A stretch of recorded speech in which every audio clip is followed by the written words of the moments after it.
As-tu déjà ressenti cette étrange sensation qu'une personne pense à toi, mais sans jamais recevoir le moindre message de sa part? Que ce soit un ami, un ex-partenaire ou une connaissance, il arrive souvent que quelqu'un occupe nos pensées sans jamais oser franchir le pas du contact. Pourquoi cela se produit-il? Est-ce de la peur, de la fierté ou un mécanisme inconscient bien plus profond? Aujourd'hui, nous allons explorer ce phénomène à travers la psychologie et les enseignements de Carl Jung. L'inconscient collectif et les liens invisibles. Carl Jung parle de l'inconscient collectif, cette vaste mer d'émotions et de pensées partagées entre les individus.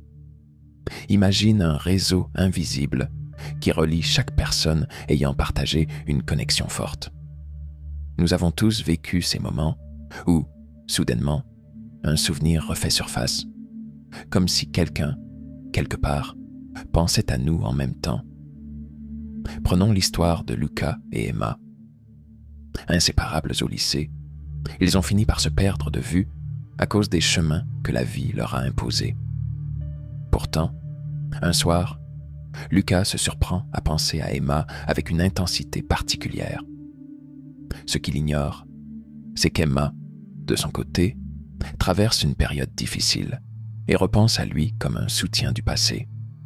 Ce phénomène semble anodin, mais la psychologie suggère qu'il pourrait être bien plus significatif.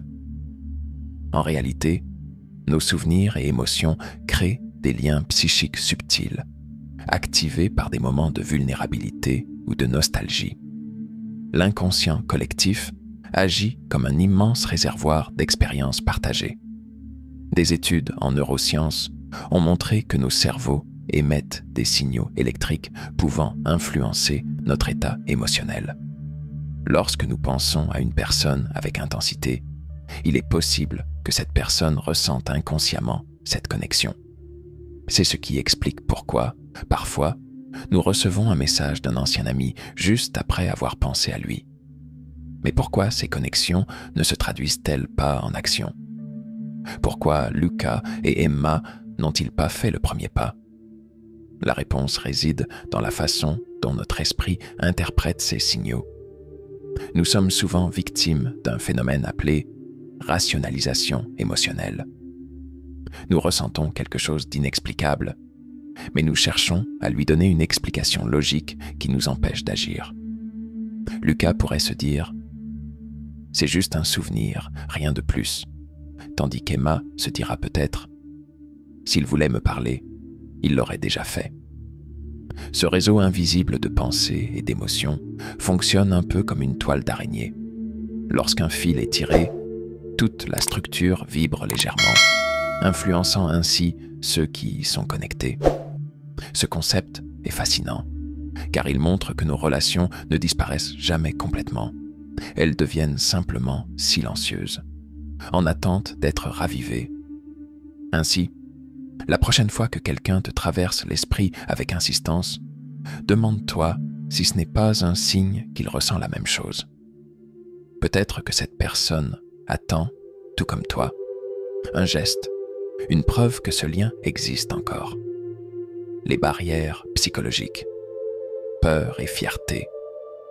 Même si quelqu'un pense à toi, plusieurs raisons peuvent l'empêcher d'agir. L'une des plus fréquentes est la peur. Peur du rejet, peur de déranger, peur d'affronter des souvenirs douloureux. Ces émotions créent des barrières invisibles qui maintiennent les gens dans un silence pesant. Prenons l'histoire de Sophie et Marc. Sophie aimerait recontacter son ancien collègue Marc, mais elle hésite. Elle se dit qu'il est sûrement occupé, qu'il ne voudrait peut-être pas entendre parler d'elle. De son côté, Marc pense exactement la même chose. Résultat, un silence entretenu par des barrières imaginaires. Cette hésitation est une manifestation de la peur de l'inconnu et du rejet, deux forces puissantes qui régissent nos interactions sociales. La psychologie sociale a étudié ce phénomène en profondeur. Des expériences ont montré que la majorité des gens sous-estiment la bienveillance des autres. En d'autres termes, Nous imaginons souvent qu'un message sera mal accueilli, alors qu'en réalité, l'autre personne serait ravie de renouer le contact. Ce biais cognitif nous empêche d'agir, et l'absence de communication devient une prophétie auto-réalisatrice. Il y a aussi la fierté. L'ego humain a horreur de l'échec, et envoyer un message sans réponse est perçu comme une défaite. Cette peur de perdre la face nous pousse à rester passifs. Pour certains, c'est une question de dignité. Pourquoi devrais-je faire le premier pas ? Pourtant, cette manière de penser empêche des retrouvailles précieuses et maintient les relations dans une impasse. Imaginons une autre situation. Karim et Julie étaient autrefois inséparables. Mais après un malentendu, aucun des deux n'a voulu céder. Les jours sont devenus des semaines, puis des années. Chacun attendait que l'autre fasse le premier pas. Pourtant, si Karim avait juste envoyé un simple « Salut, comment tu vas ?» Swing, la situation aurait pu être totalement différente. Alors, pourquoi est-il si difficile de surmonter cette barrière ? Parce que notre cerveau associe l'inaction à une forme de sécurité. Tant que nous ne faisons rien, nous évitons le risque d'être rejetés. Mais en réalité, ce que nous gagnons en sécurité, nous le perdons en opportunité de connexion humaine. La peur et la fierté sont des illusions qui façonnent nos décisions. Mais en prenant conscience de ces mécanismes, nous pouvons choisir de les dépasser. Après tout, un simple message peut parfois suffire à briser des années de silence. Dans nos relations, il existe souvent des jeux de pouvoir subtils, invisibles, mais bien présents. Parfois, ces jeux se manifestent sous la forme de l'attente. L'un des deux individus pense à l'autre, mais refuse de faire le premier pas, espérant que l'autre prenne l'initiative. Ce jeu est un moyen inconscient de tester l'engagement et la volonté de l'autre personne. Cela peut être particulièrement évident dans des relations où des sentiments non résolus ou des conflits sous-jacents persistent. Prenons l'exemple de Léa et Thomas. Léa a toujours eu un rôle dominant dans leur relation, tandis que Thomas, bien qu'il tienne énormément à elle, a tendance à se mettre en retrait. Quand Léa pense à lui, il arrive qu'elle ressente le besoin de ne pas être la première à tendre la main, comme si cela diminuerait sa position. D'un autre côté, Thomas, tout en pensant à Léa, préfère attendre qu'elle fasse le premier pas. C'est une forme de jeu de pouvoir, où chacun espère que l'autre prendra l'initiative, sans se rendre compte que leur indécision les empêche d'avancer. Ce phénomène trouve son origine dans les dynamiques relationnelles de pouvoir, souvent profondément ancrées dans les expériences passées de chacun. Les relations peuvent être influencées par des attentes non exprimées, des rancœurs passées ou des besoins non satisfaits. Quand une personne refuse d'agir, elle peut également envoyer un message implicite de « je ne m'abaisserai pas », créant ainsi une sorte de distance, même si l'autre désire ardemment renouer. Les attentes non dites jouent également un rôle crucial. Parfois, chacun espère que l'autre devinera ses désirs et ses intentions. Par exemple, Clara attend de son amie Sarah qu'elle prenne l'initiative de l'inviter à sortir, pensant que si elle est la première à le faire, cela signifierait qu'elle est plus investie dans la relation. De son côté, Sarah pourrait avoir la même pensée, chacun croyant que l'autre attend un signe. Cette attente mutuelle crée une impasse, même si les deux personnes veulent au fond renouer. Les psychologues appellent cela la communication implicite, une forme de communication qui repose sur des attentes silencieuses et des indices subtils. La plupart du temps, cette forme de communication est inefficace, car elle repose sur des présuppositions et des interprétations erronées. Il est difficile de faire avancer une relation lorsque chacun attend que l'autre prenne l'initiative sans jamais en parler ouvertement. Il est également possible que quelqu'un pense à toi, mais choisisse de ne pas te contacter en raison de blessures émotionnelles passées. Ces blessures, qu'elles soient liées à des ruptures, à des trahisons ou à des déceptions, peuvent créer un mécanisme de défense qui empêche la personne de prendre le risque de renouer le contact. Cette autoprotection psychologique peut se traduire par une volonté consciente ou inconsciente d'éviter de revivre une douleur passée, même si la personne ressent toujours des sentiments envers toi.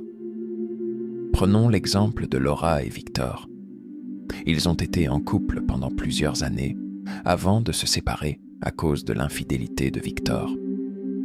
Bien que la rupture ait eu lieu il y a un certain temps, Laura pense encore souvent à lui, se demandant ce qu'il devient. Pourtant, malgré ses pensées, elle n'ose pas le contacter. Pourquoi? Parce qu'elle a peur que les vieilles blessures ressurgissent, qu'elle se sente à nouveau trahie. C'est ce mécanisme de protection qui l'empêche de faire le premier pas. Les blessures émotionnelles créent une sorte de cicatrice psychologique, un marquage inconscient qui influence notre comportement futur. Même si la personne a guéri en surface, des blessures non résolues peuvent rendre difficile la réouverture de la porte vers la relation. En psychologie, on appelle cela l'effet des expériences passées, qui indique que les émotions et les expériences non résolues du passé influencent notre manière de réagir dans le présent. La peur du rejet et la peur d'être vulnérable jouent également un rôle majeur. Après une expérience traumatique, beaucoup de gens se jurent de ne plus jamais se laisser exposer à la douleur, même au prix d'une distance émotionnelle. Dans ce contexte, la communication devient difficile, car le besoin de protection est plus fort que le désir de renouer. Parfois, il est plus facile de laisser les souvenirs demeurer figés dans le passé, plutôt que de risquer de revivre la douleur. Mais il est essentiel de comprendre que ces mécanismes de défense sont là pour nous protéger. Ils sont des résidus des mécanismes de survie qui nous ont permis de faire face à des situations difficiles dans le passé. Mais dans le cadre des relations, ces mécanismes peuvent devenir des entraves à des connexions profondes et authentiques. Le travail sur soi, la guérison et la prise de conscience de ces blessures sont des étapes nécessaires pour surmonter ces barrières. Parfois, ce n'est qu'en prenant conscience de nos peurs et en osant être vulnérables que nous pouvons réellement renouer des liens avec ceux qui occupent encore nos pensées. Les relations humaines sont souvent influencées par des styles d'attachement, un concept développé par le psychologue John Bowlby. Ces styles, issus des premières interactions avec nos figures parentales, façonnent nos comportements et nos attentes dans les relations adultes. Lorsque quelqu'un pense à toi sans te contacter, il est possible que cela soit lié à son style d'attachement, qu'il soit anxieux, évitant ou sécurisé. Prenons l'exemple de Chloé et Samuel. Chloé a un style d'attachement anxieux. Elle recherche constamment de la validation et de l'attention dans ses relations. Samuel, de son côté, présente un style d'attachement évitant. Il a tendance à s'éloigner lorsqu'il perçoit une demande émotionnelle trop forte. Bien qu'ils aient des sentiments l'un pour l'autre, Chloé pense souvent à Samuel, mais se retient de le contacter par peur de ne pas obtenir la réponse qu'elle attend. Samuel, en revanche, pense aussi à elle, mais son besoin d'indépendance et sa crainte de l'engagement l'empêchent de faire le premier pas. Cette dynamique de l'attachement crée une sorte de danse émotionnelle où, chacun à leur manière, essaie de maintenir un équilibre entre proximité et distance.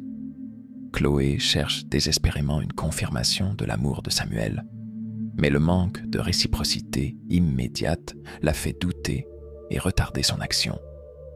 Samuel, de son côté, tout en étant conscient de ses propres sentiments, a du mal à franchir le pas, car il redoute de se retrouver trop impliqué émotionnellement.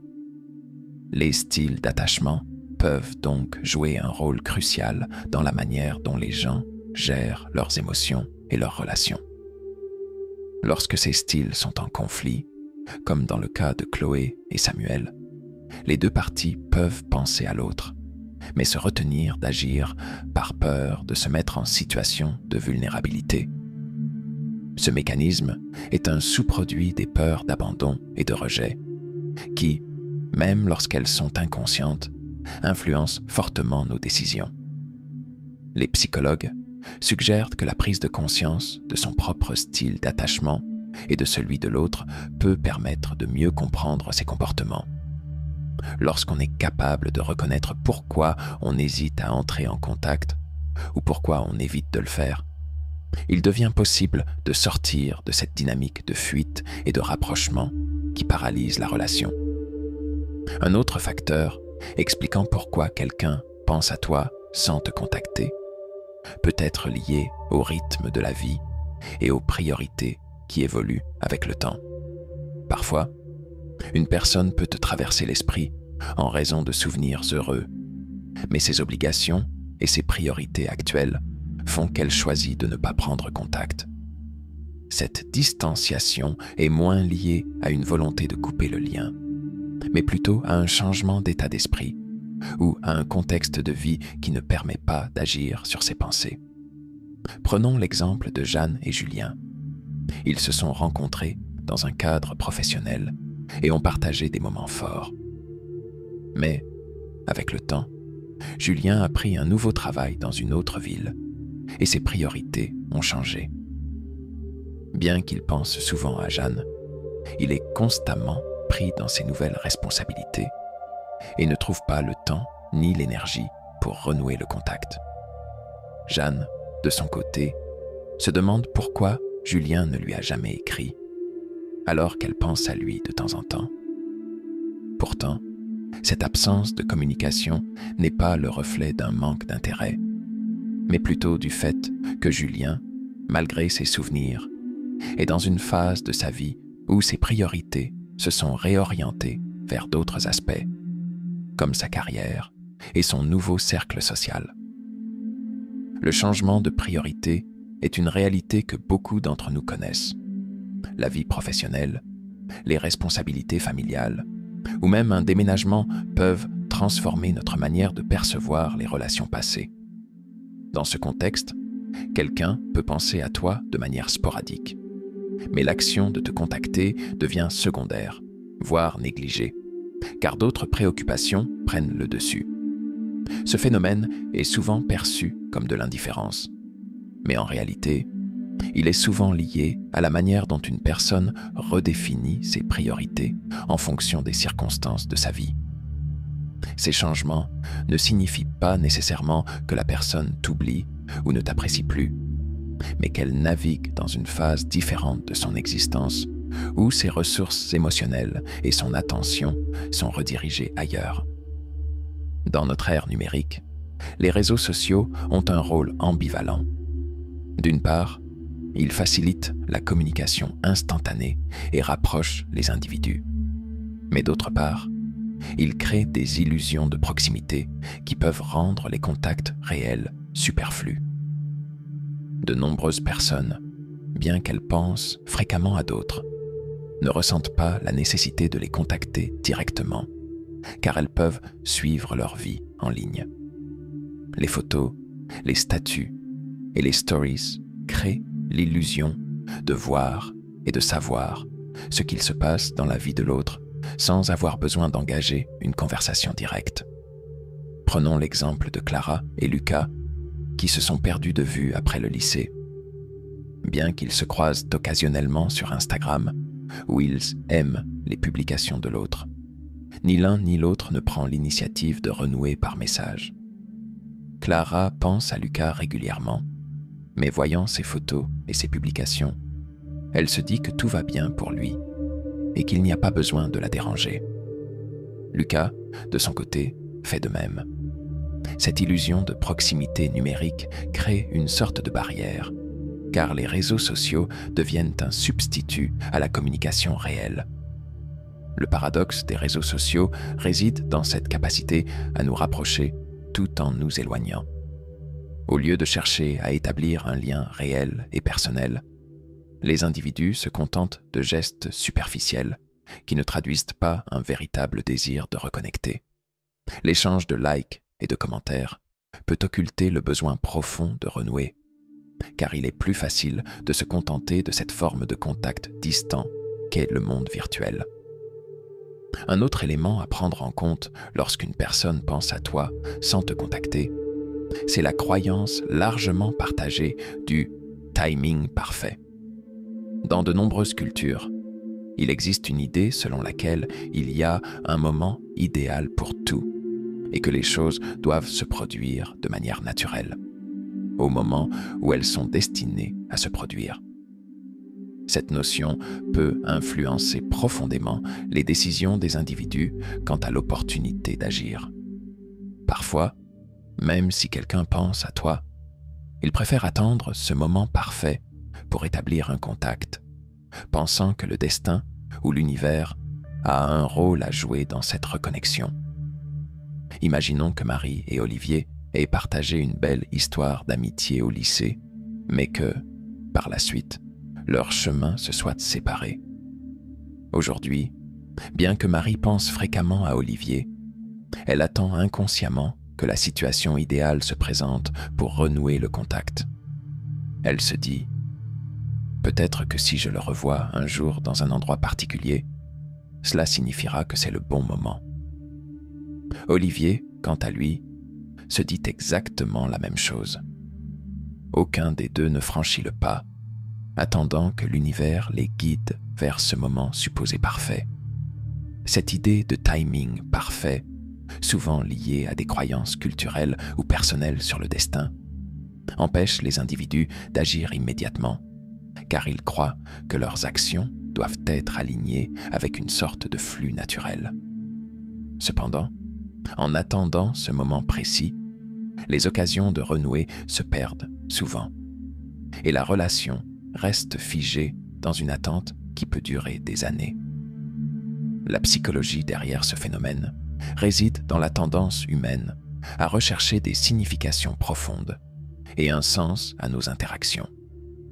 Beaucoup de personnes croient que les meilleures connexions doivent se produire au moment où elles sont destinées à arriver, et par conséquent, elles hésitent à prendre l'initiative d'un contact, de peur de forcer quelque chose qui pourrait ne pas être juste. Pourtant, ces croyances peuvent empêcher de vivre des moments précieux qui, s'ils sont saisis à temps, pourraient réellement changer la dynamique de la relation.